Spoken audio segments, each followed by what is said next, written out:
And I'm sorry that I hadn't so far, but here we go. All right, so I guess I should introduce myself then, Deb. Please So I do am it Sam Bishop. better than I would. Sam Bishop, Education Director and Arborist for Trees New York, which is a nonprofit that has been working with the New York City Parks Department since 1976 to help care for and prune New York City's street trees. And our core program is the Citizen Pruner Program, which is an educational course that we teach in conjunction with the Parks Department. And at the end of it, there's an exam, and people who pass the exam are then licensed to prune New York City street trees within very specific limits. So it's focused on smaller trees, easier things to do. And then we also teach tree care.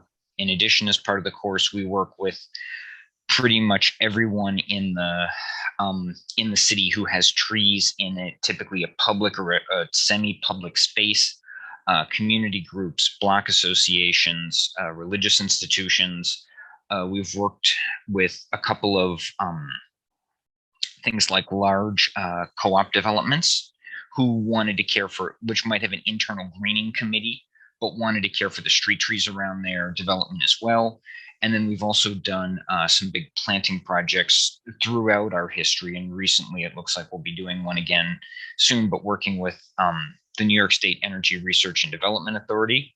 And then recently, we've been doing one that was funded by the New York State Attorney General's office using restitution money for environmental violations. So let me share my screen. And since it's a small group, the issue is the topic we'll be discussing. I shouldn't say the issue.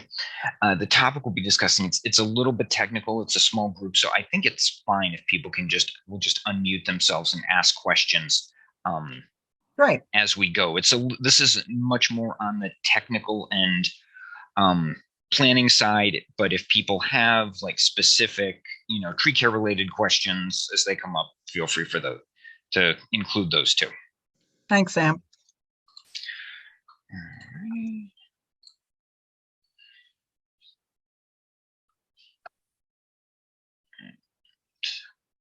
Sorry, I've got multiple windows layered here for me with the. There we go. All right, and everyone should have that? Yep. Yeah, okay, great.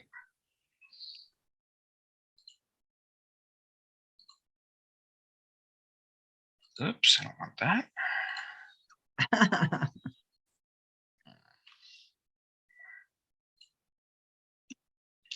So let me begin by saying Deb has been reading me in on everything that Sustainable Jersey City and Jersey City itself have been doing.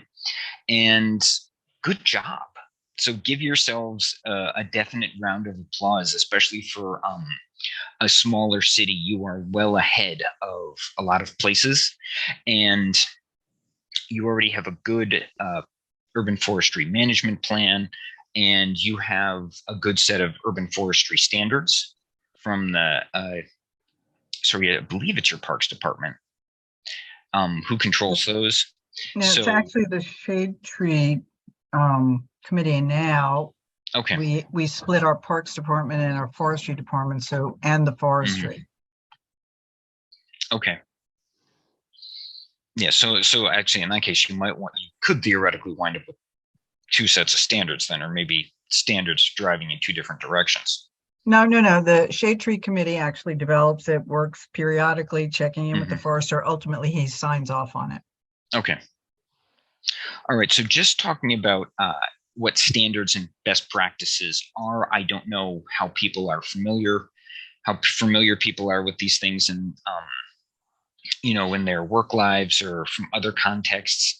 But basically, they are a set of directions or expectations and specifications for something. Yes, that is the American National Standard Safety Code and requirements for dry martinis. That is the illustration. There is such a thing, and you can find it on the internet if you look it up. It was, of course, written as a promotional / gag, but it was seen as an easy way for the American National Standards Institute to get people talking about the importance for standards in particular industries. One of the biggest advantages of standards and best practices is that someone else did the heavy lifting already. So all the technical jargon, the thinking, the exact details, the etc., largely it's been done by someone else, and they're easy to incorporate into your own practices. So you can simply write in that XYZ is the standard for this particular project or design. And we'll talk about a little bit later about maybe when you don't want to do something like that. So just to define in standards versus best practices, standards are an explicit set of requirements for something, for a thing, a process, or a procedure. And to give a tree-related example, trees shall be planted with the highest root at sidewalk grade. So something we can all be familiar with, I think, is less of an issue now, but it used to be a common problem, street trees getting planted too deep. Best practices are the best commonly known methods, etc., to achieve that particular goal. So in this case, it would be telling you how to do that. So, for example, remove the burlap from the top of the root ball and remove soil from the top of the root ball to expose the top of the highest root. And then you've got your root, and that's your planting depth. So I think the differences are fairly clear. Standards are normally somewhat more technical, and they tend to be more quantifiable. So you can count up a certain number of this or a certain measurement of that. Best practices tend to read more like directions. So there are standards for tree care. I apologize for the slides that are just full of text here, but I couldn't figure out how to illustrate some of this stuff. So there are standards for tree care. It's the A300 series from the American National Standards Institute. And then there's a separate standard, Z133, for tree care operation safety. And all of these things are very standard. A300 is divided into a bunch of different smaller subparts for particular things. So there's a standard for planting, there's a standard for pruning, there's a standard for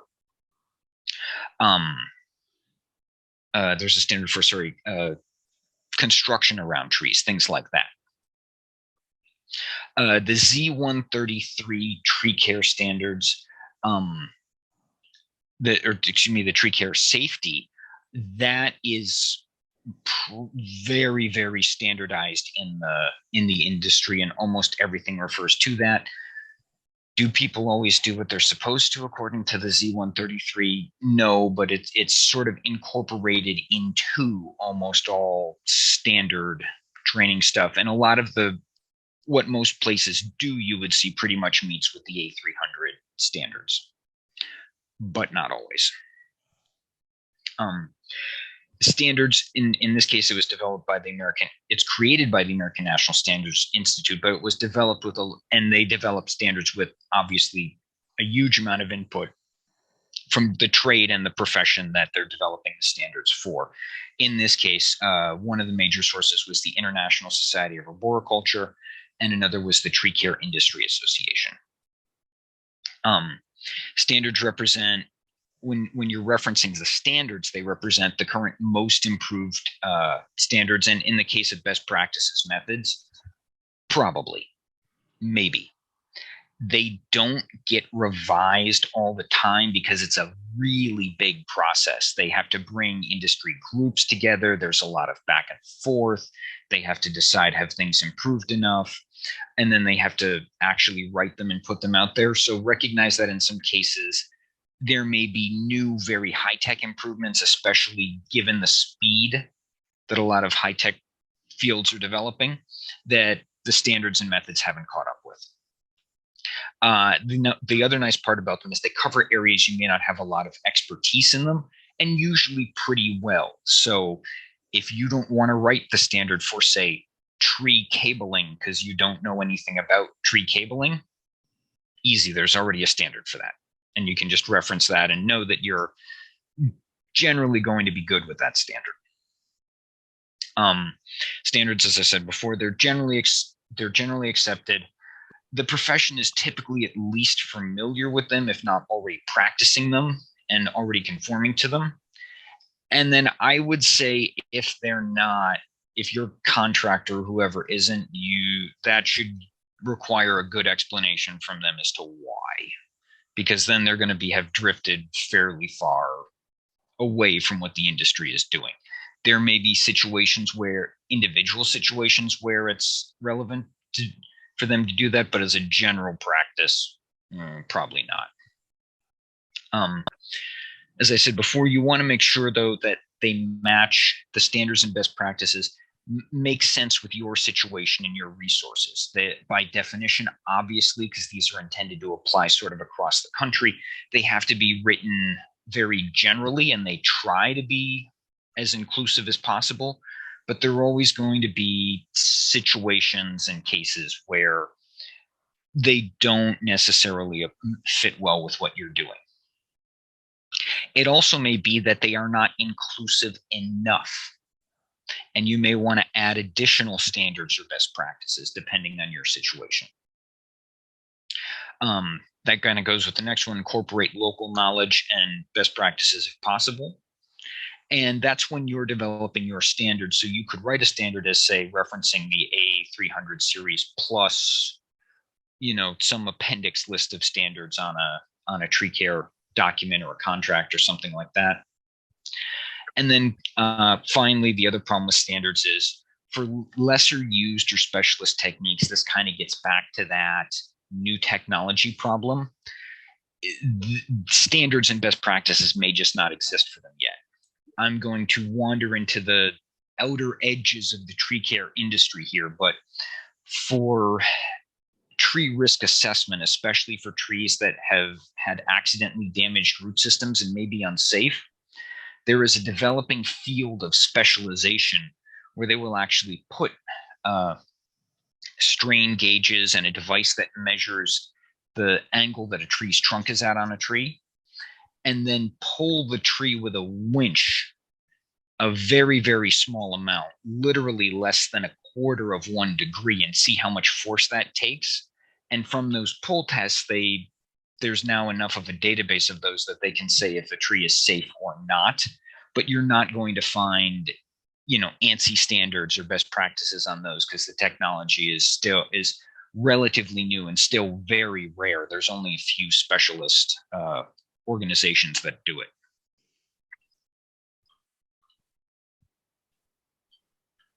So one of the advantages of standards and best practices is that if you can find people in similar situations who already have them developed, you may be able to just adopt them outright. On some of the planting projects I mentioned, the one where we were working with the New York State Energy Research and Development Authority, they are people who like to deal with energy and research things and concrete and electrical towers and grids and power plants. They don't know anything about trees except they're out there and they're green. So when we were doing planting work for them on a planting contract, they just adopted the Parks Department's tree planting standards outright, attached them to the contract, and said, "Here you go." We'll talk in a little bit about why these things don't always make sense. But if you can find a set of standards, maybe you can just skip over the whole thing. I took a read through your forestry standards. They are great.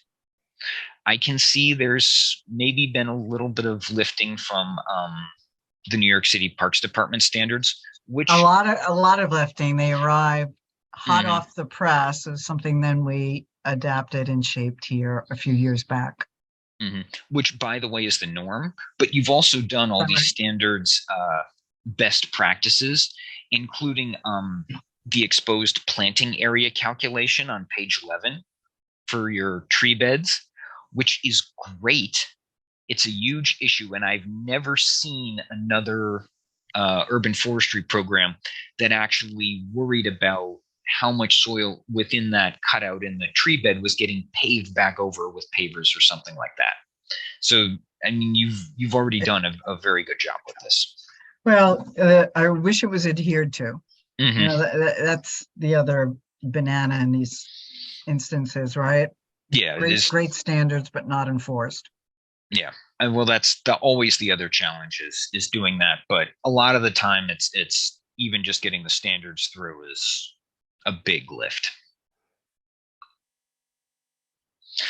So just a couple things to keep in mind with them. We've kind of talked about a lot of this already, but someone else's standards and best practices may not match your situation or all of your situations if you're geographically close.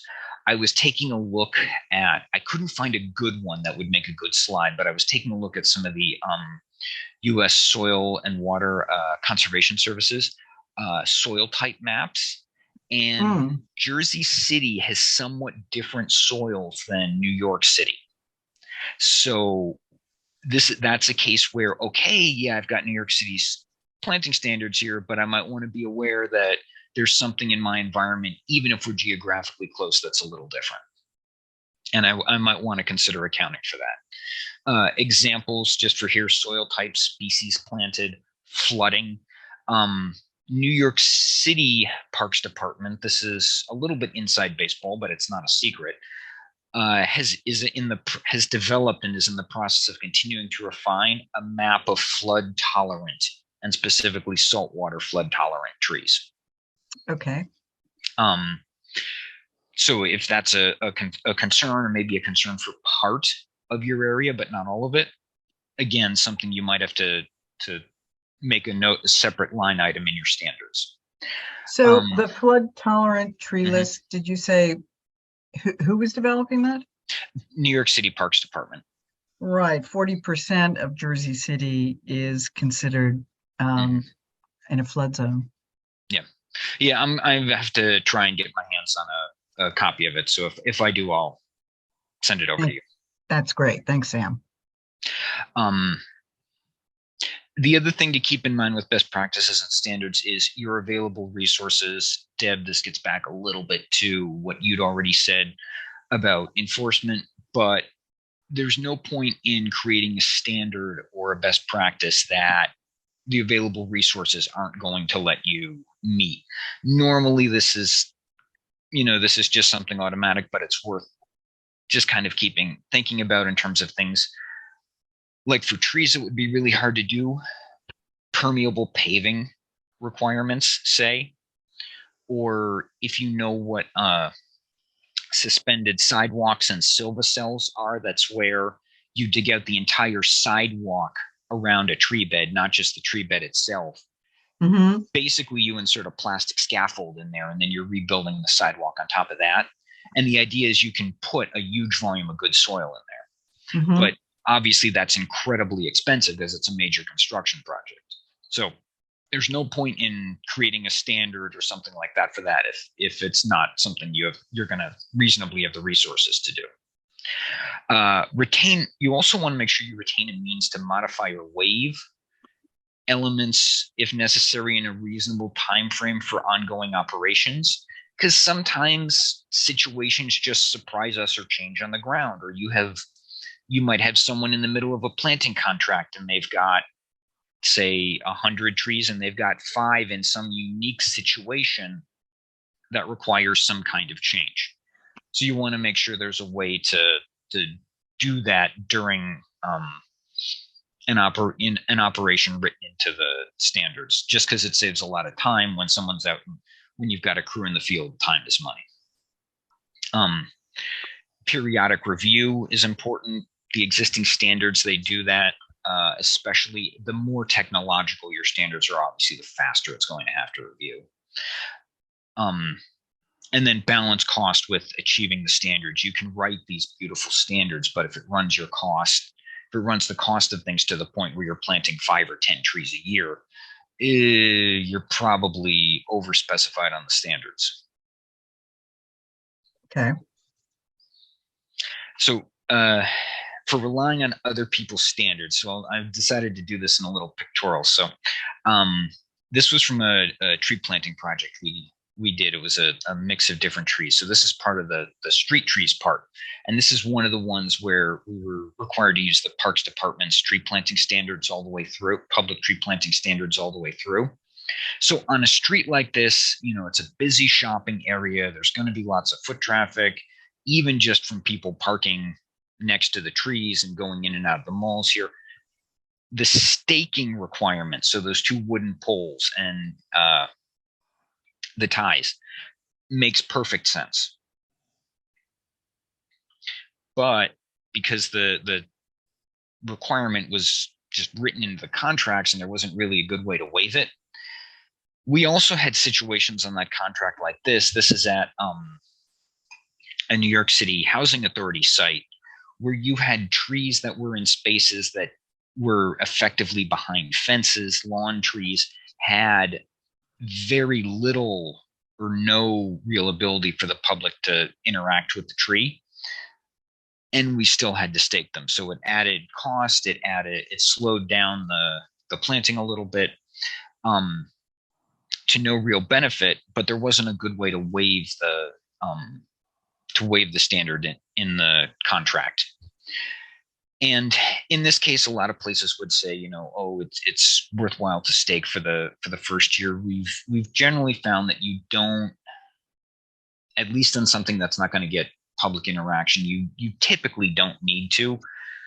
Could we have a year with an extraordinary thunderstorm, weather event, whatever, and all my newly planted trees wind up leaning 45 degrees? Yes. Likely, not very. And then this is not one of our trees. This was a street tree I found out doing the thing, but this was a tree that was completely killed by being girdled by one of those straps left on the tree. So even if they tell you those green nylon straps will break down or decay in the sun, sometimes they still suffocate the tree. And so you can see in this case, that's one of the other advantages of not staking where you don't have to, is that you don't have to come back and remove the ties, and you also don't run this risk in case a tie gets left in place by mistake.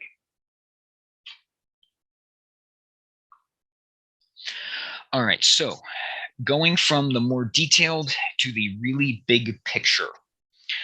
So the urban forestry master plan and how all of this fits together.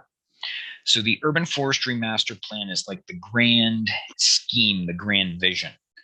It's designed to cover all trees, public and private, in a particular urban forest. And the audience is all stakeholders. So effectively that's the public, since they receive benefits from the trees. So it kind of turns into everyone is a stakeholder. Our goal is to achieve a shared vision of the desired urban forest. Yeah, there's a lot more packed into that sentence than it seems like. You ever try to get 8 million people to share a vision about what they desire? Timeline for master plans is typically 10 to 20 plus years, with shorter intervals as sort of periodic review or check-in on achievement. They are very resource intensive and typically require at least a good tree inventory. Because if you don't know your starting point, it's hard to know your end point. And they ask 4 questions. What do we have? What do we want? How do we achieve what we want? And then along the way, how are we doing in achieving that? And these are becoming much more popular as long-term planning documents for the urban forest, because the entire industry is trying to get less reactive and more proactive.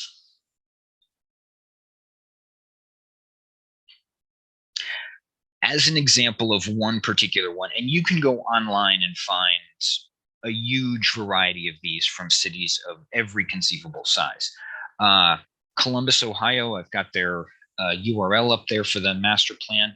One really nice thing about their master plan is they very carefully documented, as they went through the plan, their public outreach process, because that's a huge part of these plans.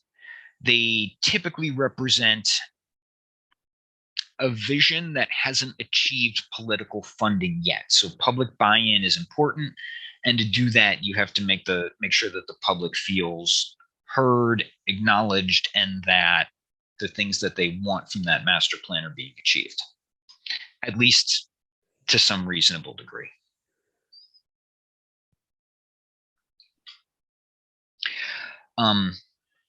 So the goals typically are when you're creating a master plan are big long-term goals, percent canopy cover, urban heat island reduction goals, very important now, equity, environmental benefits, tree distribution, things like that.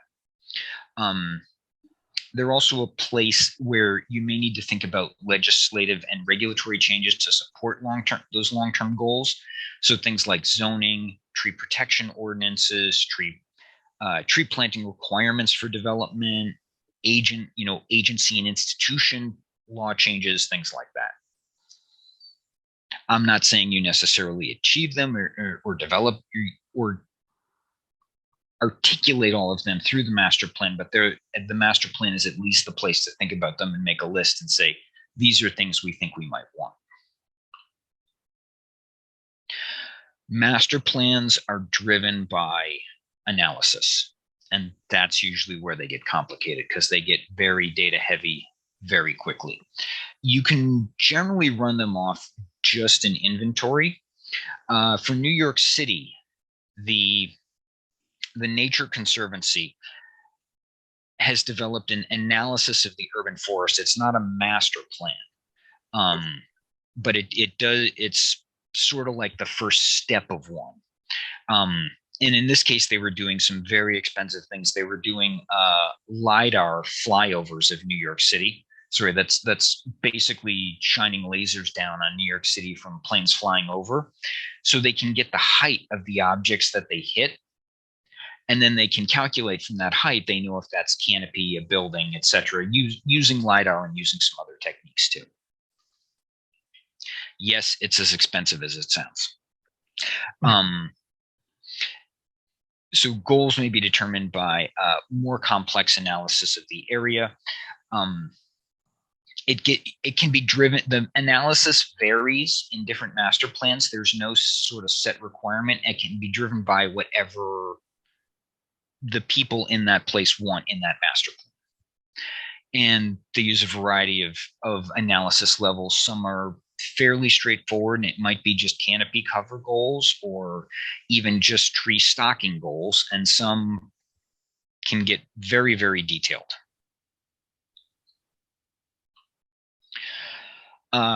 For part of analysis, in this case, we're looking at Boston's urban forestry master plan, and they actually broke it down into a large number of neighborhoods and dealt with each one separately.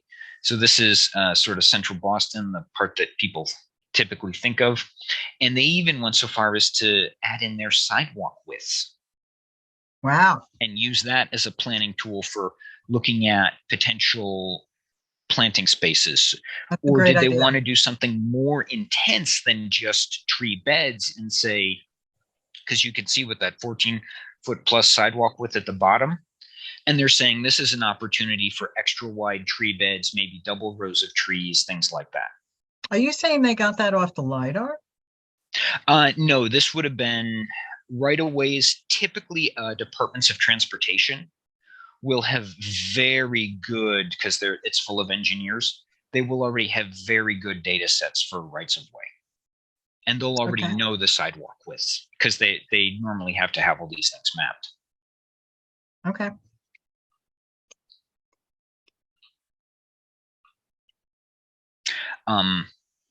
And then on the analysis, this is one of the things that New York City is looking at is their heat vulnerability index, which is actually generated by our Department of Public Health. So part of the point, and this just gets exactly to your question, is that some analysis things may have already been done for you, or at least the data already exists in other city agencies, and you can get it from them. You don't necessarily, not everything necessarily has to be a brand new product for an urban forest master plan.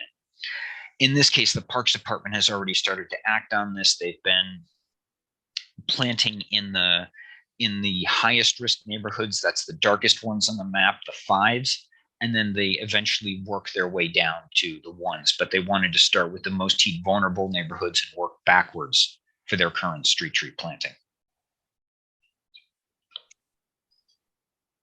I should add this: the heat vulnerability index is driven by a number of different factors. You can see it there on the slide: temperature, average daytime temperatures, what percentage of the population has air conditioning, what percentage of the population is in poverty, and percent green space in a neighborhood.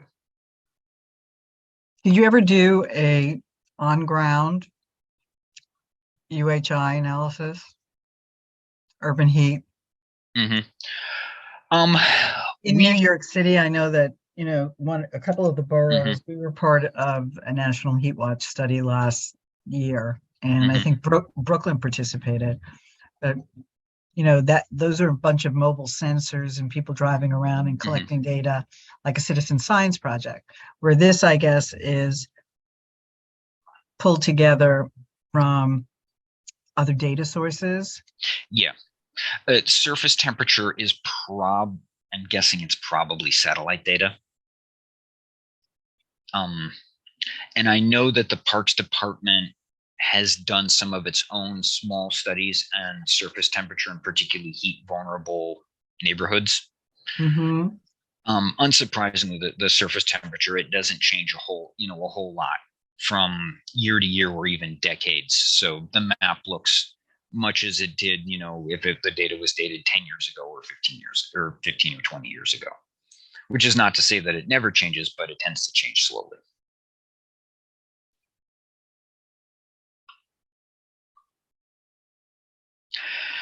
And then, of course, with the master plan, some would say the most important part is to include the community.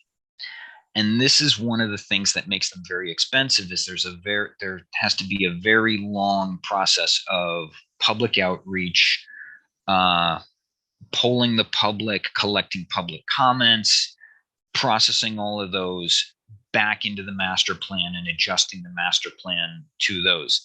In this case, Cambridge, Massachusetts, on their Urban Forest Master Plan website, actually has scans up of all the comments that they received from various people in the forms of letters.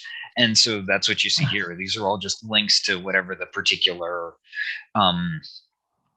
comment or concern is. Again, as I said with the Columbus, Ohio one, that's what makes kind of theirs valuable, is they really spent a lot of time going into detail how they did it, so you can model off of that to some degree if it seems appropriate.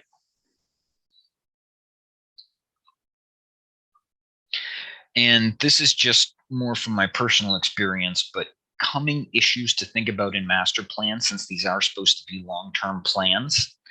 At the top of the list is, of course, equity and environmental justice, and that's a big topic to unpack on its own. But obviously, these days, you certainly can't ignore it. And if it's going to drive your planning decisions for the next 10 or 20 years, it really has to be top on the list of potential concerns. Something I'm already starting to get calls about: trees versus rooftop solar. People wanting to prune trees because now they're planning to, or they have rooftop solar installed, and now the tree is shading their roof. So it then becomes a little bit of a case of, if you're really driving for canopy cover versus not having canopy cover so you can have solar power. I don't know what the right answer for that balance is, and that's probably going to be different for every community, but it's something to at least start the process and start to think about. That's interesting. In the case of tree protection ordinances, which, for those who don't know, typically require some kind of restitution payment or prohibit the removal of trees above a certain size on private property, or require restitution payment or replantings if they're removed. How do you manage and balance financial costs and fairness of those tree removals for lower income homeowners, considering that the restitution, particularly for a large tree, can be very expensive. Incentives and motivations for a lot of property, a lot of tree planting decisions, tree removal decisions may be very different for renters, owners, small landlords, and large corporate landlords. So how should that be factored into your decision-making and policies? The idea of green gentrification, which if you're not familiar, is the idea that, and this goes along with equity, environmental justice, that typically lower income, lower asset, more diverse neighborhoods tend to have less green space and less tree cover. And when those places get additional green space and tree cover added to them, they then become more desirable, and the existing residents who that tree cover or green space was supposed to help find themselves priced out of their own neighborhood. This is a little bit of an open question. There's a new paper out from 2021 that I wouldn't say challenges it, but I would say says that we might have to be a little more careful about where the arrow of causation is pointing, whether the green causes gentrification or the gentrification causes the green. In either way, it should be factored into our master plans. If more affluent neighborhoods just automatically have more green spaces, more tree canopy cover because effectively they can afford them, then maybe that means that the municipalities should redirect their public resources a little more towards lower income, lower asset areas. Climate change, of course, watering for new trees, storm damage, species compositions. What's going to be tolerant of my climate, my expected climate 50, 100 years from now? And then kind of moving along with that, tree canopy species diversity, native species, and future pest and disease concerns. We've all dealt with emerald ash borer. Now we're all getting to deal with spotted lanternfly, our newest invasive. So thinking about these things long term, Parks Department has already taken ashes off the street tree planting list. They've been off for a long time, and now they're just you're just not going to see any new ash street trees.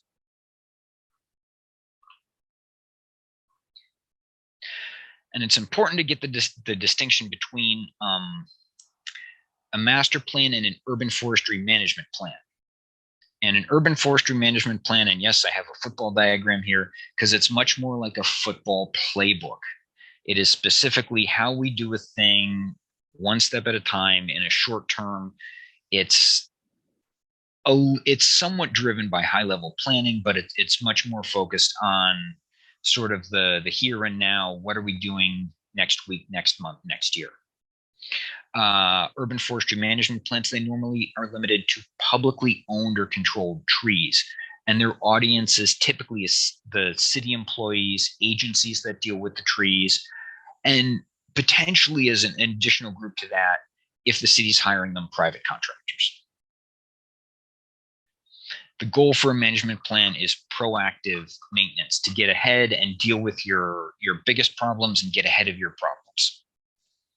Timeframes 1 to 10 plus years.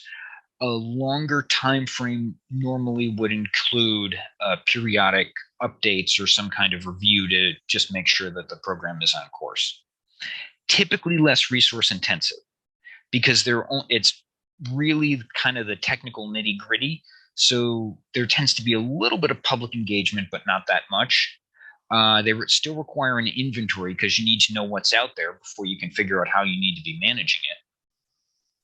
They're intended to be flexible, intended to be altered as situations require, and usually include cost-benefit estimates, in part because they have to get sold, because it's at the end of the day, it's a budget issue. So typically shorter term, at least reasonably achievable with resources that if you don't immediately have, you probably could get, or at least have a halfway decent chance of getting. The main goal then is to go from reactive to proactive. Instead of just waiting for a storm and picking up all the trees off the ground, doing things like getting out there ahead of the storm, finding your trees that are in the worst condition, most likely to be damaged, and getting them removed before they wind up blowing over in a storm, potentially cause a lot more damage. They usually have a higher upfront cost, especially if your management has not been that intensive, because you're dealing with all your problems in front, and then it smooths out and the cost drops as you have a better managed population. And they can involve public outreach and input about tree maintenance priorities too. So something to think about there is what level or degree of input should there be? So Sam, would you say that, not to misinterpret this is primarily a maintenance plan, or it can include, restoration, expansion, plantings, all of that as well, right? Yeah. So what I would say is anything reasonably achievable in the relatively short-term restoration, plantings, etc. Yeah, that should be in your management plan. So if your goal is, let's say you've got a goal like we want to go from, and I'm just making up some numbers here, 150 trees a year to 200 trees or 250 trees planted a year. That's something that would go in the management plan. And maybe you scale it up, 50 trees next year, another 50 the year after that, and then you're there. And then just figuring out what the budget looks like for that. Whereas 30,000 trees would show up in your master plan. Yeah, or as a master plan, it's going to be a much broader goal. I want to go to, let's say, I know I have 20% canopy cover. I want to go to 25% canopy cover.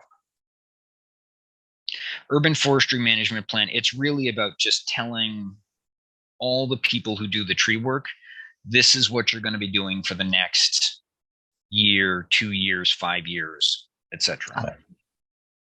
Thank you. And you sent me the one that Dave, your resource, had drafted up for you. And to be honest, it's really good.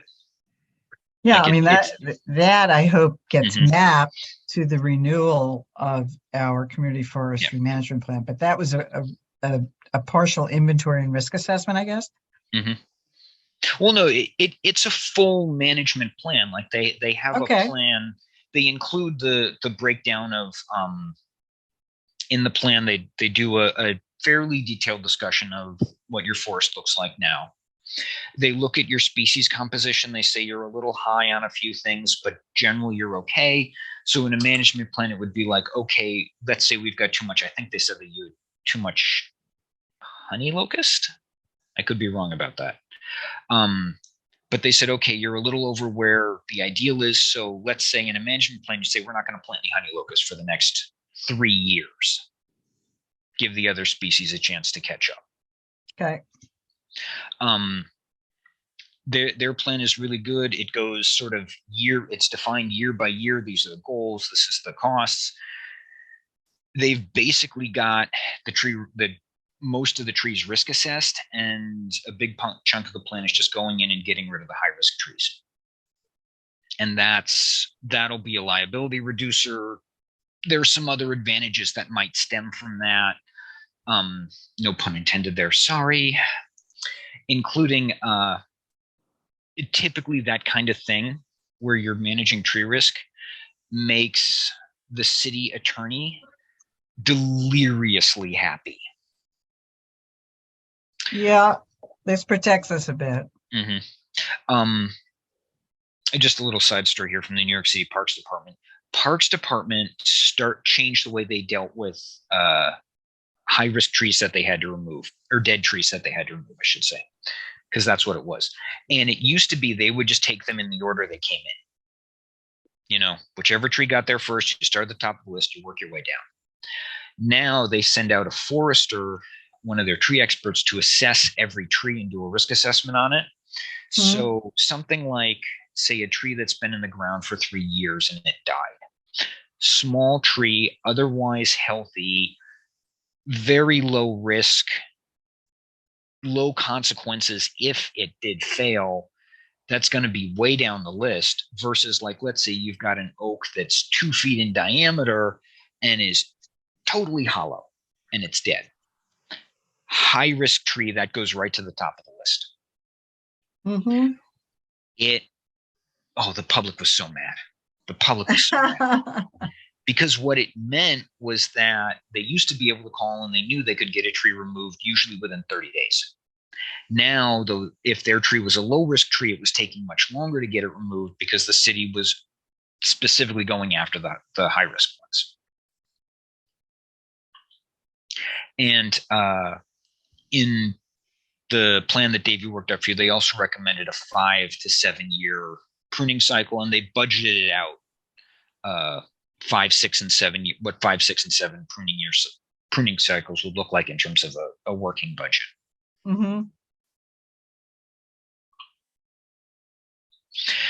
So how does all this come together? So management and master plans are a good time to review the standards that you're using and the best practices, to think about them. Do you want to change them? And the process of planning that goes into them can also reveal places in your urban forestry where you may want to alter your standards or best practices. And then usually you're adding or substituting into the existing ones as necessary.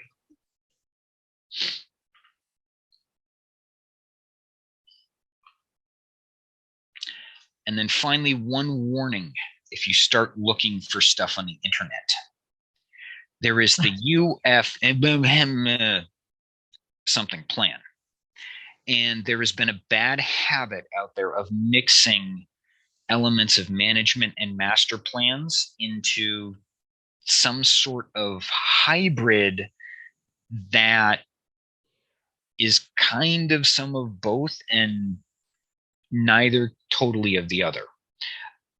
It's fine if you specifically address that in the plan and you're very clear that that's what it is, but in a lot of cases, it's not that specific. They're not being that specific. So it's just something to keep an eye out for. For smaller, low resource communities, I can see where you might do it that way, but unfortunately they don't always get clearly flagged in the plans as they should be. Ideally, they serve very different functions, and it's best to keep them separate. Obviously, they reference each other. They draw from the same pool. They frequently draw from the same pools of data. They certainly draw from your tree inventory. But also remember that your management plan is normally for publicly owned trees, and a master plan would be for every tree on every space within the geographic bounds of that community. So public, private, institutional, etc. Sometimes even larger non-public sites that have a lot of trees may have a master plan. So something like a large privately managed park. In New York City, one of the ones people don't think about, cemeteries. We have a couple of large wooded cemeteries, and they typically have 10,000 plus trees. So that's a case where a master plan may make very good sense. And then finally, as always, tailor the plan to the community and the resources available. It should be a means to achieve an end, not something that you look at and think, boy, wouldn't it be nice. So you're a firm believer of standards and plans. Mm-hmm. Otherwise, you wind up with just who knows what drifting all over the place. Yeah. And the advantage of standards is they actually make doing a lot of the stuff a lot easier. You just write in, reference for it, and you're done. Easy. Right. So you can spend your time working on, things like what should be our fill in the blank goal for the next 10, 15, 20 years.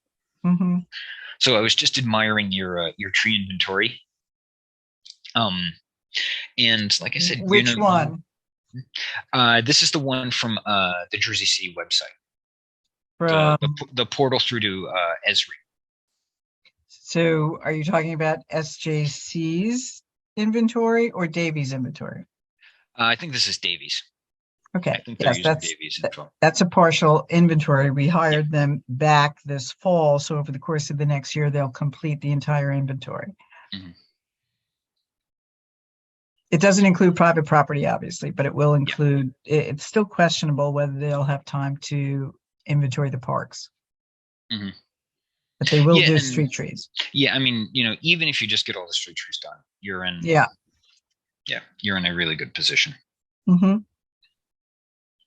Oh, sorry. Yeah, that's my last slide. So my contact info is there if you think of anything later, and I'm happy to take any questions people have now. Put your email in the chat, or do you want me to do it? You have. I can get it.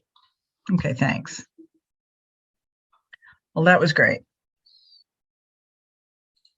We're at the point now where we're, just about to sign off on the updated standards, which were first introduced. We've been living with 2018 standards, which are supposed to be updated annually. And then the pivot is going to be to the Community Forestry Master Plan, updating that this year. So we don't have a master plan. No, master plan is definitely the last thing you do, because they're so resource intense, and it's really the public outreach is the difficult part. I'm on the committee here. You may have seen New York City has a goal of 30% canopy cover by 2035. They call it 30 by 35, and there's a whole series of subcommittees that are doing things related to that. I'm on the one for the master plan here, and I was like, oh yeah, let's go get 8 million New Yorkers' opinion. That'll be fun. But even just thinking about that, you think about the size of New York City, the land area alone is like 192 square miles. How do you meaningfully at least make a good effort to reach all those people, to incorporate all those opinions? That's going to be a big lift. Work with Wendy Brower. Yeah. Also the schools, QR codes. I think there's so many people more engaged with the trees. And if we're talking about 1 million more trees, people. Let me just be clear. This isn't that. The 1 million more trees was the borough president's idea, the 5 of them. Right. Okay. But we are getting more trees all over the city right now. And it was fascinating to listen to this and some of the benefits and the planning process. But I don't think New Yorkers are as involved in that planning process as they might be in Jersey City. I love what you're doing there. Well, the planning process itself has not been very friendly to the community in Jersey City. We just happen to put our foot in the door, but they really don't want community participation. However, what was really interesting, another thing that we've sort of taken from New York City, you guys had, explored participatory budgeting. Right. So it was introduced here with, as an experiment with $50,000 for each of 6 wards to spend. And, the public voted, right? And 4 of the 6 wards all want more trees and want to spend all of their money on that. 2 of the 6 wards, opted for some other things. But, that was a big win. And that was a big, shout out on behalf of it without ever being invited into a tree planting process here. The shade tree committee in Jersey City is not community friendly. Yeah, traditionally these things are not. They're, in New York City up till well, sort of now. With the Parks Department, there was really no public involvement at all, in part because, well, I shouldn't say in part, in total, because it turns into just the same story it always does. The budgets are just so lean for urban forestry. Yeah, and most of the time, they're struggling just to keep up and to literally like keep trees off of cars and houses. Right. Never mind something like this that's going to take a big, you think about it. Okay, you send 1 or 2 foresters to a community meeting somewhere. It's an hour out, an hour to 2 at the meeting, and an hour back. That's half a day of one person's time to go to one meeting with one community. That's why Zoom is great. Yeah. And a lot of this stuff, yeah, technology is a big help, but but often at a certain point, like for different groups and for whatever reason, like you got to get out there too. And again, that's you look at you dig through enough of the the master plans, and some of them do a lot of discussion about how they did their public outreach and engagement. And there's lots of interesting different ways and techniques that people do it. We did an extraordinary job, I would have to say, for the master plan update for the city of Jersey City, reviewing open space and land use elements. It was really extraordinary, the outreach and the engagement. The city went to the mat on that one. But when it comes to trees, it's a little bit of a hot potato. They kind of run away from the conversation. But we now have our new forester who is out of New York City. So, again, we're kind of importing your standards. I don't want to do all the talking. I think, Wendy, you had your hand up. Yeah, I was just going to say, I love this idea of using the participatory budgeting process here because it gets widely promoted. And if every community board or I guess it's council district that's doing participatory budget was challenged to include 5 tree spots or something that makes economic sense, so that people could weigh in on, and because that's a ready-made Process. Yeah. And the other idea here, we do have a street tree task force on the Lower East Side. So our community has a very large resiliency project underway, and there's mitigation. And some of the mitigation includes street trees. And so I'm on that committee, and it is difficult, and COVID made it more difficult. But the most interesting thing was a walkthrough with the Parks Department walking down the street, looking at tree beds that were empty or underutilized, and why they could or couldn't be planted, and how they were aligned with doorways and other street furniture infrastructure.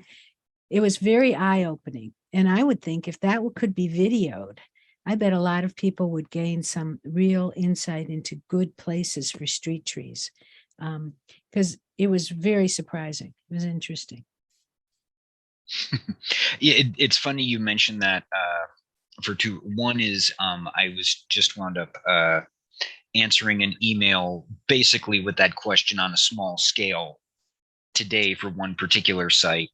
And the other is that there are some New York City Council has a Parks and Recreation Committee that oversees everything Parks does, and that came up earlier from one of the council members earlier in the year, and complaining about a lack of trees in their district, and they felt like they were being shortchanged by the Parks Department. And the commissioner who was there, Jennifer, she basically said, let me get a forester out there and we'll walk it with you, and we'll see what's going on with these sites, because a lot of the times, and this is something to think about in your standards and your plans too, New York City Parks Department sometimes has to take a tree bed, one of those cutouts in the sidewalk, and they have to, in their internal database of their own, declare it unplantable. They call it closing the bed. And that's for different reasons. The most common one now is they're over utilities. So electrical, gas, whatever, which in the past, I mean, they would just cut a hole and drop a tree in and whatever. And obviously that causes a whole variety of potential problems. So now they're working very hard to do that, but they don't have the money to go back and repave over all of those beds. So unfortunately, they sit empty for a long time. And then, resources are spent, you spend staff time it's an opportunity for street art. Mm-hmm. Yeah, are those sculpture. Mapped? Are they mapped, Sam? The closed what a beds. Good question. In a sense, the New York City has insanely good maps for the street trees. But go ahead. Yeah, Wendy, effectively they are, yes. Like the city has it's not totally up to date. I've got to call over to Parks and see if someone in Forestry can update because they put their data up in a public in a publicly available form. But effectively they do. They have the positions of the tree beds mapped, and they have notes if they're open or closed on them. So you could even, it's usually easier to check by address. If you're strong on GPS, you could download it and actually map it into a system. I might bring it to that little LES street tree task force. We're meeting at the end of the month. And it could be a way. I'm even thinking not just cap it, but make it so it's permeable. We have so little, like you guys, so much little permeable area on the streets here. Yeah. The problem they've run into with that is getting the DOT to approve permeable pavings, because they control the sidewalk construction. And generally they, for various legitimate reasons, including being able to drive emergency vehicles on the sidewalk if they want to or have to, they're very like just concrete. And yeah, but if they can't afford to do the concrete, right? Well, the permeable pavings aren't going to be any cheaper, right? And they need more maintenance. Yeah, but I'm saying, can't they? I mean, so you have an open pit. Is there at least something aesthetic or community based? Call it art. Call it a street sculpture. Street sculpture. Oh yeah, people can garden. A little garden or some sort of like. Yeah, and there are some, but they're difficult to maintain. We have the dog reality, etc. I'd love seeing your website, Wild Ones. By the way, Carol, there's so many good things up there. I had a quick question, just to, yes, if that's okay. So at the beginning of the lecture, you were talking about the program where you teach New York residents how to prune and give them an exam. So in my little community, we're only like 2.8 square miles. We wanted to start like a young tree pruning program, but we didn't know how to deal with like liability issues, like because Philadelphia, I'm sure you guys have heard the PHS, the Tree Tenders program. They have all these volunteers that people go out and plant trees and they prune them, and they have like all this insurance because they're a huge organization, but like we're just a little community. Yeah. So that's going to be an issue for whoever deals with your liability coverage, because ultimately it has to get past them. For New York City, for Trees New York run events, we carry liability insurance. For the volunteers, and this is New York City's standard for all their volunteers at all events, there is no coverage. It's all on the volunteer.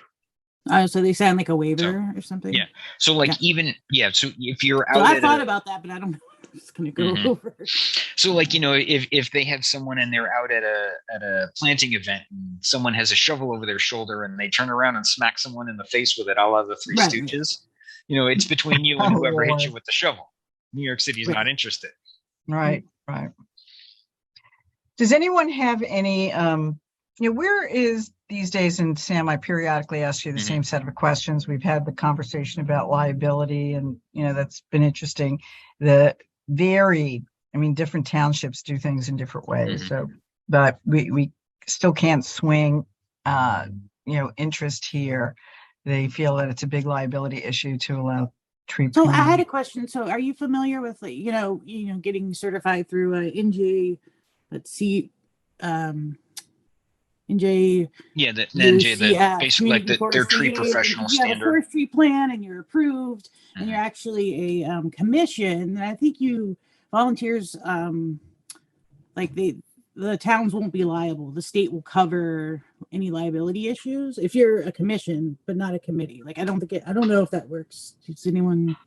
Yes, we are covered. We are a committee, and some of this has to, do with the, which doesn't seem to always be consistent in New Jersey.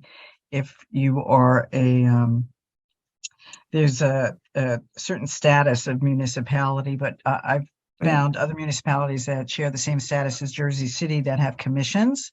So it's really ultimately what the mayor and the council decide. But if you have a community management forestry plan, and you each year file a report, just in terms of your accomplishment report, and keep up with your CEUs, then the state of New Jersey protects you from all liability related to trees. It's a committee and not a commission? Yes, I wasn't sure. Okay, good. Well, maybe we can make that argument to them. Absolutely. So we have all that stuff.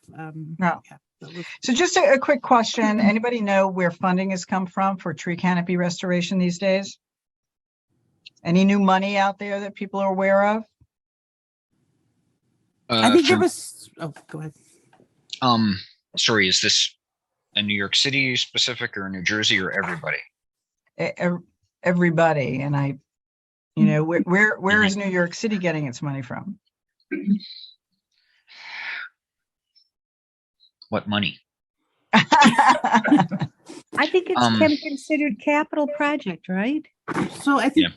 I think in New Jersey, there was a thing, an email a while ago, the Green Acres program. I think it's for mainly for more low income communities, but it was to do parks. It was to plant like pretty much anywhere. Yeah, it's primarily focused on parks and capital improvement projects. Right. And now there's an EJ focus, right? Just in terms of, what everybody's doing and how they're going to span federal monies, which are coming down into Green Acres. Right. But I'm looking for tree canopy restoration dollars on street trees, so public right of way. I don't know if you can find it. Let me know. Yeah, right. A couple of places to watch for that, because we're discussing that in New York State. So I don't know how similar New Jersey would be. Yeah. But the feeling is it's primarily the big inflation act that passed. There's, I think there was like $1.5 billion for green infrastructure, green and urban forestry. And urban forestry. So the first place to watch is the U.S. Forest Service. Mm-hmm.